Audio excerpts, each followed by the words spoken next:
No ar, podcast FURB FM.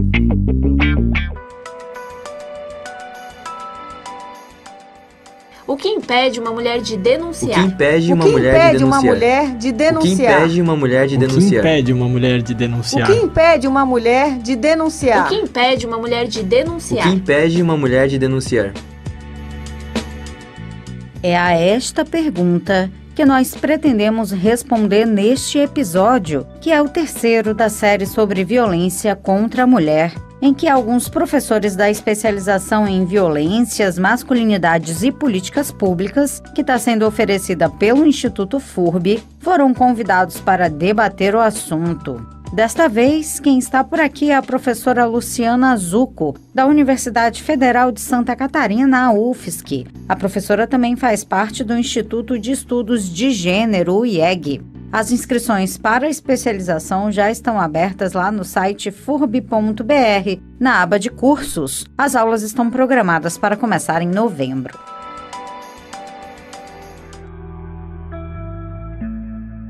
Professora Luciana, seja muito bem-vinda aqui aos nossos estúdios. Obrigada, Camila. Olá, você que está nos acompanhando aqui na Rádio FURB. Eu sou Luciana Zucco, sou professora atualmente do Departamento de Serviço Social da Universidade Federal de Santa Catarina. Fui professora do Departamento de Serviço Social da UFRJ e lá comecei meus estudos em relação à temática, né? Comecei com a discussão de saúde sexual e reprodutiva e nesse chegar próximo a essa discussão, me aproximei dos estudos de gênero e particularmente da discussão das violências de gênero contra a mulher. Eu diria que é uma longa estrada já de, no mínimo, uns 20 anos de discussão.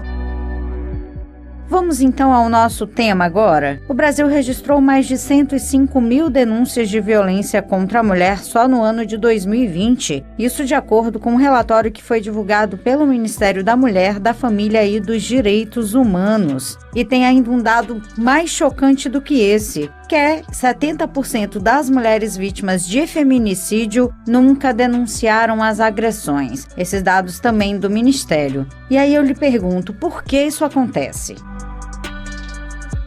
Bom, Camila, a primeira coisa que a gente pode pensar, eu acho que é importante para discutir essa tua pergunta, é que o fenômeno da violência contra a mulher, ele é multidimensional. Então, a gente não está se referindo apenas a uma situação, mas a um conjunto de situações. Esse conjunto de situações remetem a um conjunto de dificuldades que colocam a mulher numa situação difícil, às vezes, de sair de relacionamentos abusivos, né? A gente pode pensar na naturalização do feminino e todo um processo de socialização que coloca a mulher no lugar de abnegada, do cuidado, da passividade e subserviência, eu diria, né, de um lugar menor para essa mulher. Isso interfere no seu protagonismo em relação ao relacionamento que vive, né? É muito comum também a mulher ser responsabilizada pela violência. E então ela introjeta esse sentimento de que ela foi a responsável pela briga, ela que reagiu, ou seja, ela é culpada por essa relação de brigas e de constrangimentos, enfim, de violências de toda a ordem, né? Um outro motivo seria a naturalização da violência. Então, muitas mulheres não identificam que o xingamento, o empurrão e até a violência física é um crime, né? Essa situação é reforçada também por um conjunto de violências estruturais. Então, é comum as pessoas viverem em relacionamentos violentos e, no caso, a mulher no relacionamento violento e não se dá conta de que o que ela vive é uma relação abusiva, né? E mais, que essa relação ela é permeada por crimes. Enfim, né, a violência contra a mulher é um crime, então ela pode não se dar conta disso, né? E olha, isso é porque nós já temos aí o quê? 15 anos de Lei Maria da Penha? Por mais que a gente tenha 15 anos de Lei Maria da Penha, né, por mais que se tenha publicado, que já seja de domínio público, há que se ter mais campanhas, né, como a do Observatório da Violência de Santa Catarina, né, aquela campanha Donas de Si. Isso, se a gente tivesse continuamente, né, ações de promoção, de prevenção, talvez fosse mais fácil para as mulheres identificarem a violência que vivem. Eu também diria que elas não identificam o ciclo da violência, né? O aumento da tensão, o ato da violência, depois o arrependimento e o comportamento carinhoso, né? Que a gente diria lua de mel. E esse ciclo, ele se dá na violência, né, contra a mulher, e muitas vezes elas não reconhecem isso. Vivem, mas não reconhecem. O medo de sair da relação, né, pois estar com ele pode ser perigoso, mas romper a relação pode ser mais perigoso ainda, pelo medo da morte, do feminicídio, né, e de outras violências, inclusive contra os filhos e filhas. Então há um medo aí que atravessa as relações violentas contra a mulher. A vergonha de terminar o relacionamento, né, do receio de cobranças familiares da comunidade, isso é muito comum também, né? Falas do tipo, mais uma separada, não conseguiu aguentar o casamento, mais um casamento, né? Inclusive porque a violência pode se repetir em outras relações, né? O medo da descrença, né, na sua palavra por parte das pessoas próximas, podem não acreditar que aquele senhor, né, o bom moço, o moço de família, agride, né? Então há também essa situação que a gente pode considerar. E eu diria que a dependência econômica, né, a renda é pouca ou não tem renda, e ainda se tiver filhos e filhas, isso acentua, a relação fica mais complicada. Então a dependência econômica também diria que é um dos fatores que levam a mulher a permanecer em relacionamentos violentos. E tem outra coisa também, né? Muitas pessoas só entendem a violência quando é física, sendo que também pode ser patrimonial, emocional, moral, e às vezes são bem mais sutis, mas com consequências tão danosas quanto, né? Essas violências ficam ainda mais, talvez, difíceis de identificar, ou porque se naturaliza mesmo, né, como eu falei. Então, a violência psicológica, né, o xingamento, a destituição, colocar a mulher para baixo, essas são situações que, né, só ações de promoção e prevenção e de enfrentamento à violência é que visibilizam todos os tipos de violência, da mais sutil à mais visível, né, que seria, como tu falasse, a violência física, né, ou os atentados de assassinatos, enfim, né, de feminicídio. A gente pode ainda, Camila, falar também da dependência psicológica e afetiva. E aí eu chamo a psicóloga do CRENV aqui de Florianópolis, a Soraya de Araújo, que ela falou e fala muito bem da questão da ambivalência, né? O desejo de estar na relação pelo afeto, mas o desejo de sair da relação também. Então essa seria uma outra situação que faz com que a mulher permaneça no casamento, no relacionamento, enfim, com o companheiro, né? As promessas do companheiro também de que vai melhorar seu comportamento, isso é muito comum também, frequente, que vem com o ciclo da violência, então ele vai melhorar, ele não vai mais fazer isso, até a próxima briga, e aí retoma o ciclo da violência, né? Aproveitando que a gente falou de violência psicológica, queria entrar um pouco mais nas características desse ciclo abusivo, porque eu acho que é difícil, ainda é muito difícil para a gente conseguir entender como é que ele funciona. Muitas mulheres até denunciam, saem de casa, mas em algum momento voltam, né? Voltam para dentro de casa, voltam a conviver com esse agressor. E depois disso, essa mulher acaba sendo desacreditada, cobrada e sendo vítima de novo. E esse é um contexto muito complicado. E é esse contexto, né, são essas situações que fazem, às vezes, ela voltar para casa, voltar atrás do ato dela. O medo do companheiro, o medo de não ter para onde ir, o medo de ter as crianças também numa situação de vulnerabilidade, né? A questão econômica, todas essas situações fazem ela não só não denunciar, como às vezes voltar atrás e permanecer num relacionamento que ela já sabe que não dá certo, que é atravessado por todos os tipos de violência. Então, me parece que às vezes o próprio acolhimento institucional a essa mulher, ele é frágil, né? E isso faz também com que ela, né, na hora de denunciar, quando não tem delegacia especializada, tem notícias de situação de convencimento para que ela não denuncie, que isso faz parte da relação a dois, né? Ruim com ele, pior sem ele. Então, no próprio sistema de saúde, né, às vezes a gente tem queixas difusas que a mulher vai e não se identifica a violência. Então, é um conjunto de situações que não só fazem ela não sair do relacionamento, ou quando ela tenta, ela volta para o relacionamento. Inclusive é para qualificar justamente esses profissionais da rede de acolhimento, seja da área de segurança, da saúde, dos CRAs, CREAs, da educação, que essa pós está sendo oferecida pelo Instituto FURB. Ela é interdisciplinar, então profissionais de vários campos podem se inscrever para discutir a violência, as masculinidades e as possibilidades que nós temos para construir políticas públicas e essa rede de acolhimento que seja realmente capaz de brecar esse ciclo de violência. E é muito importante colocar, quando não há um trabalho e um deslocamento dessa mulher, né, da forma como ela vê os relacionamentos e se vê, e aí eu não estou culpabilizando, né, mas é preciso de todo um processo de acompanhamento e de trabalho. Muitas vezes ela está em outros relacionamentos, mas com reprodução novamente da violência, né? Ela rompe um relacionamento, tem um outro relacionamento com outro companheiro e o ciclo da violência se faz presente novamente, né? E o medo de estar sozinha, né, de viver sozinha, não por uma situação que ela não seja capaz, mas porque foi tão incutido nela que ela não teria a capacidade. Ela foi tão destituída que ela não se vê com protagonismo de tocar a sua vida, né? De ser capaz dela se sustentar, dela se autogerir e gerir os seus filhos e filhas.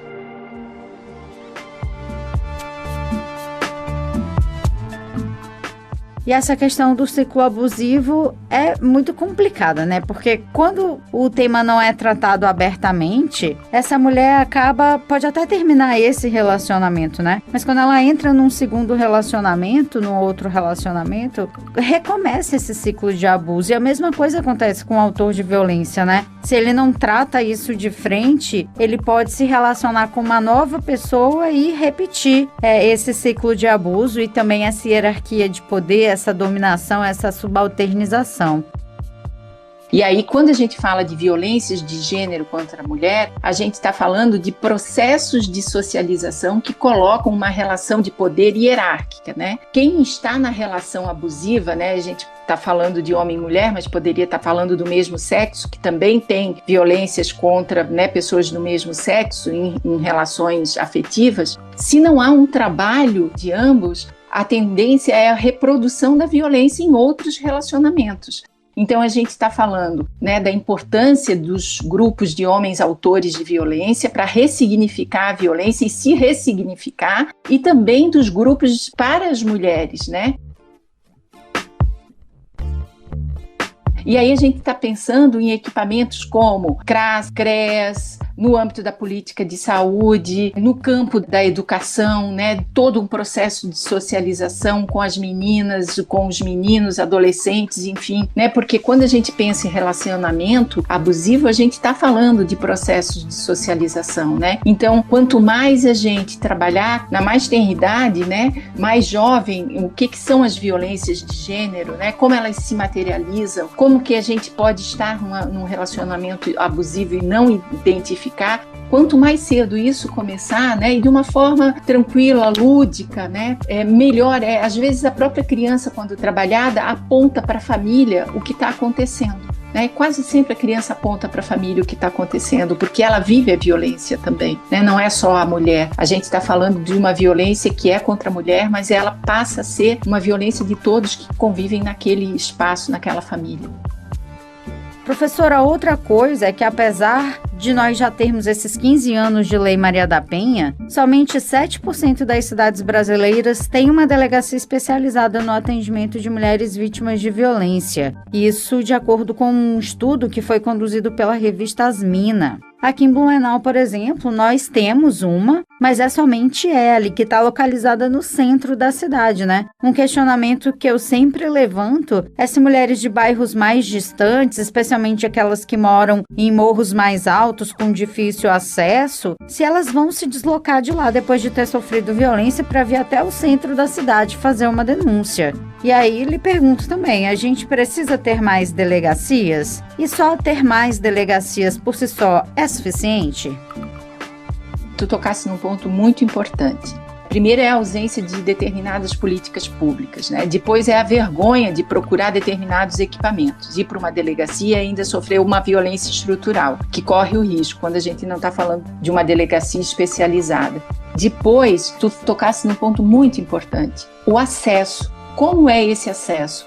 Essas instituições estão próximas das mulheres, de lugares onde que há uma vulnerabilidade, de modo geral, uma vulnerabilidade econômica de acesso a políticas públicas, ou elas estão centradas em determinados lugares, né? Como tu falasse, né, de um poder aquisitivo, de fácil acesso, isso também tem que ser considerado, porque a gente vive em comunidades violentas, onde famílias vivem a violência e reproduzem a violência de gênero contra a mulher, né? Não é uma reprodução linear, não é disso que eu estou falando, mas a gente está falando em comunidades, em bairros mais vulneráveis, onde que o acesso deveria ser promovido, onde que a própria política de saúde deveria ter um fluxo, né, de encaminhamento, né, porque a gente está falando de agentes comunitários de saúde, né, das agentes comunitárias que poderiam estar identificando, poderiam estar encaminhando aos profissionais, enfim, um fluxo de atendimento, né, onde tivesse um protocolo de atendimento à violência contra a mulher, né? E eu não estou culpabilizando os profissionais também, né, porque a gente tem um esgarçamento das políticas públicas, mas às vezes a gente tem profissionais que não estão qualificados para atender a mulher, que não identificam inclusive a violência. Sim, por isso eu repito que uma especialização como essa em violência de gênero é extremamente importante para qualificar esses profissionais, né? E para a gente já ir caminhando agora para o final, professora, na sua opinião, o que é possível fazer para reverter essa situação?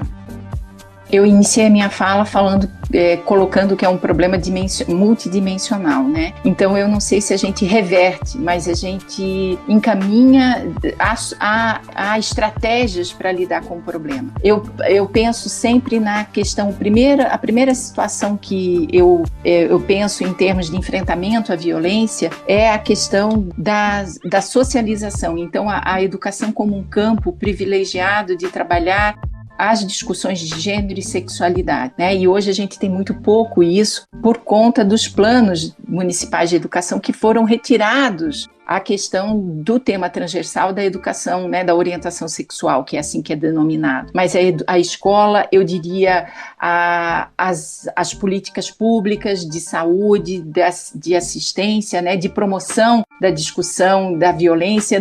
Agora a gente vai ter novembro, os 16 dias de ativismo.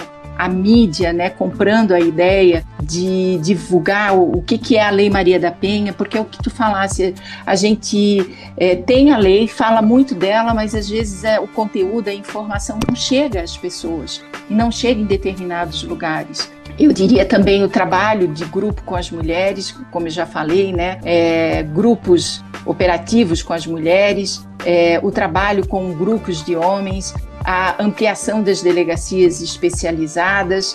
Esse conjunto de situações, eles nos ajudam a pensar no enfrentamento da violência, né? As próprias campanhas, enfim, acho que é por aí que a gente pode pensar relacionamentos, né? Promoção de relacionamentos equânimes, mais respeitosos.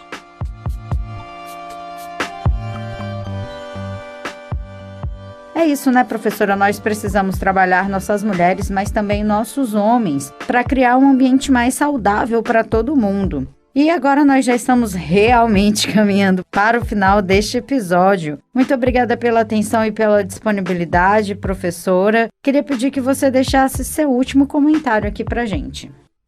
Camila, eu acho que iniciativas como a de vocês, elas são muito importantes, porque é isso, é levar à comunidade discussões que às vezes estão encasteladas em algumas instituições. Então, publicizar o tema da violência, discuti-la. E eu diria mais, né? As mulheres que estão nos ouvindo, que estão em situação de violência, não se cale, denuncie. O silêncio mata. As inscrições para o curso Violências, Masculinidades e Políticas Públicas seguem abertas até o dia 11 de novembro. O primeiro e o segundo episódios dessa série você também acompanha aqui no youtube.com/furbtv. Roteiro e locução, Camila Bulhosa. Edição de áudio, Mike Martins.